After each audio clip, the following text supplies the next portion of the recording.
dire forest. Of all the terrible places to be lost and alone, this was surely the worst. Of course, I'd heard the tales, that all who had entered had never returned, as well as its infamous reputation as the place where all evil was said to originate. Despite this, I simply had to enter, although I'm slowly forgetting why. It must be the influence of this infernal place. Nevertheless, I will surely know what I've come for when my eyes glance upon it. Presently, I continue upon my nebulous and twisting path.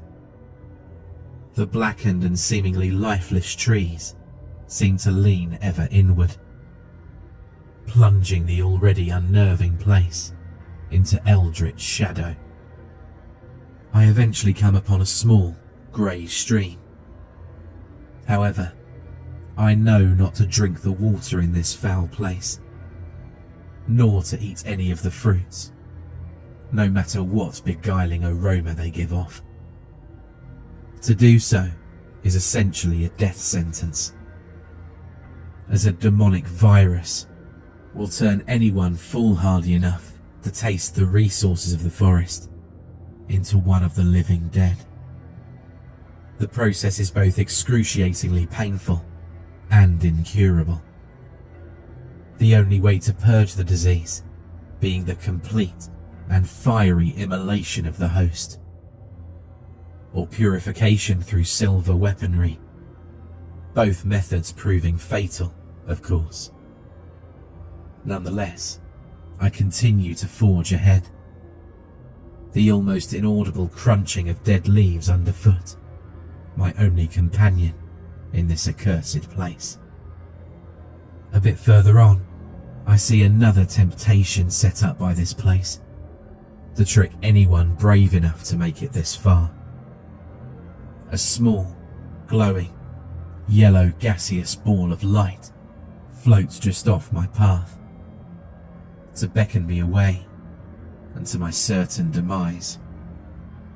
I'd heard of these tempters, little demons called will-o'-the-wisps, that attempted to lure travellers off the beaten path and to a bottomless bog or inescapable quicksand. Regardless, I knew to ignore these terrible creatures, lest their powers of allure overwhelm me, and eventually they give up on me. I walk for a good distance without incident, and stop in a large clearing. Just when I was beginning to believe that the forest had no more tricks up its sleeve, I see something that stops me dead in my tracks. Assembled a little less than 100 meters away are approximately 10 undead abominations. Some of them were in greater state of decay than others, these being the ones with a little more gleaming bone remaining, the skins and muscle having atrophied long ago. Others had more flesh and sinew intact, although all of them could be deadly to the unprepared traveller. I realised then that I'm going to have to fight to survive. So I draw my 2 pure silver short blades out of their sheaths. The foul creatures take notice immediately and begin hissing malevolently. They can sense the cleansing power of silver and know it can put an end to them. They too drew weapons, but theirs are blades soaked in blood of the slaughter of many. They also bear demonic powers, as evidenced by the pulsing, dark red aura surrounding their rusted blades. I knew not from whence they obtained these weapons, only that they were supremely evil relics of a bygone era and war. As I would expect from a mindless adversary, they all begin lumbering in my direction. Without hesitation, I plunge my right blade into the upper torso of the first undead. this one having more skin than most. The result is immediate. The creature begins screaming in ever-increasing pitch, shockwaves rolling through its disgusting body, until naught but black ashes are left. Despite my small triumph, the other creatures remain unfazed and continue to attack relentlessly. I continue to fight in a flurry of limbs and blades until only two remain, the duo looking decidedly skeleton-like. The pair lunge upon me at once, and I skewer the head of the first and cleave the second in two. I do not escape unscathed, however, as I receive a large laceration on my left forearm. Even worse, the wound burns far worse than it should. And I know I absolutely have to find what I came for quickly, lest I perish here or join the legions of the undead. Luckily, the dire forest seems to have exhausted its resources against me, and I finally reach the place where the object I'm after is enshrined. Lost memories pour into my mind as I glance upon it, and I remembered everything that I'd forgotten since entering this accursed place. I'd come here to protect one of the last vestiges of human civilization left in this broken and scarred world. Ever since the undead appeared seemingly out of nowhere, the world slid steadily on the path to destruction, with the undead greatly outnumbering the human population at present. I was chosen as the last hope to defend the city known as Excelsior, even if few other bastions of human population existed elsewhere.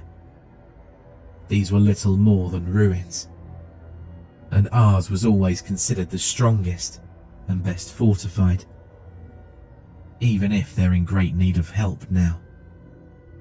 Thus, with newfound conviction in my mind, I looked upon the object I'd come so far for, a seemingly innocent, small, metallic bell. Of course, I knew its true nature, as a powerful force that could condemn or save a world, depending on the wielder. The bell was also known as the bringer of judgment, as it could mete out justice according to its wielder's desire. I wanted to ponder this longer, but the searing wound on my forearm was turning a ghastly green colour, and I knew that I needed to grab the bell quickly, for it had the potential to heal most, if not all, wounds. As I carefully stretched out my hand to retrieve the judgment bell, I felt an evil presence directly behind me. I immediately jumped to the right, and not a moment too soon, as a shaft of lightning struck the ground where I was a second ago, leaving naught but scorched earth. I quickly turned around to face my attacker, and was met with a sight so horrifying that no amount of words could begin to capture the true terror that I saw before me. The being in front of me appeared in the guise of a man in a long, black, hooded robe. He held a sharp, blood-stained scythe in his right hand, or rather the bones that had once been his hand, as they had not the slightest bit of skin, muscle, or tissue on them. The being had his left hand held out in front of him, and it was crackling with a nexus of multicoloured energy that could come from nowhere else but the netherworld. The being then removed his hood, and I saw that his face was nothing more than a grinning skull, complete with a malevolent grin, and dual yellow flames where his eyes ought to have been. I recognised this being for what he really was immediately. back when the world had more hope. He used to be the leader of a deranged cult, known as the Necromancers. The Necromancers would perform satanic rituals and numerous sacrifices in order to bring an end to the world quickly, as their leader thought it was beyond saving. But all of the members of his cult were hunted down and exterminated, while he was banished from civilization and took refuge in the dire forest. It's been said that he made pacts with numerous malicious entities and otherworldly spirits in order to gain great and terrible powers, so that he might end the world himself. Now, a radically altered version of that man stood before me. All things from his previous life discarded and forgotten, including whatever name or title he may have possessed. He was known simply as Lich, to the few who knew of him, and only then in hushed whispers, and never alone. Lich stood in place and began to speak, every word accompanied with the grinding of his bones. So, you're all that stands in my way from bringing an end to this wretched world. How pitiful. This forest is a child's playground compared to what I'm capable of doing, shouted Lich. No matter. You are nothing but a mere insect to me, unworthy of trying to save that which is beyond aid, continued the Lich. I know of the silver blades you carry, and they're beyond useless when facing an adversary of my caliber. I knew I had little time before he would attack.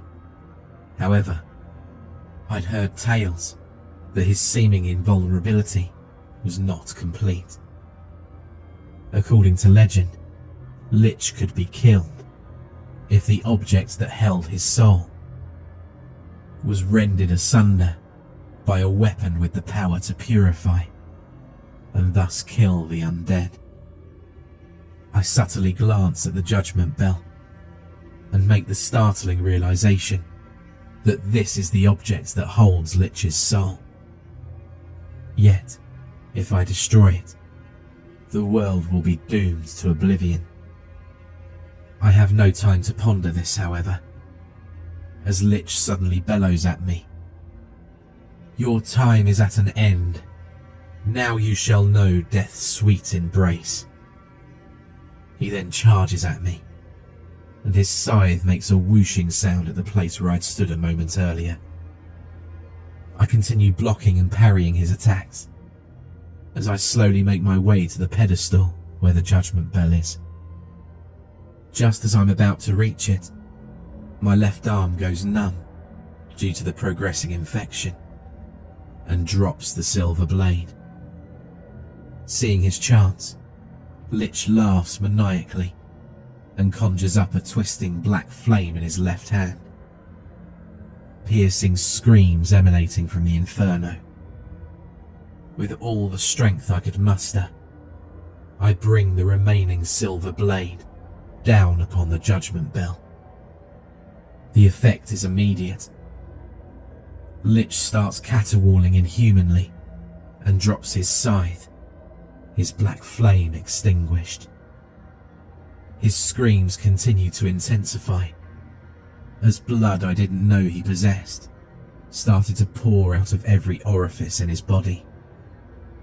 An interdimensional rift began to form under him as a giant, pitch-black, six-fingered hand reached through and grabbed him. The hand squeezed Lich and broke most of his bones. All the while, Lich was still screaming and bleeding profusely. From where I was standing, I could see magma, fire, and distorted human bodies through the portal, as well as smell brimstone and feel the intense heat. It was obvious where Lich was going. The enormous sable hand and lich went into the rift, and the hole in space-time closed. Yet, all was not well. The infection was quickly spreading through my body, and my vision was already beginning to blur. And only the judgment bell, which was likely destroyed, could save me, and the world. If the bell rang, all would be well. If it remained silent, then all would soon perish. With the last of my energy, I gingerly picked up the bell with my right hand and shook it back and forth. Yet, my world was eclipsed in the purest white before the bell's notes could have reached my ear. If the world was saved, I died a martyr. If the world would die, then my sacrifice was worthless. I no longer belonged in the living world, and no matter the outcome, I'd passed on. The fate of the world for others to know.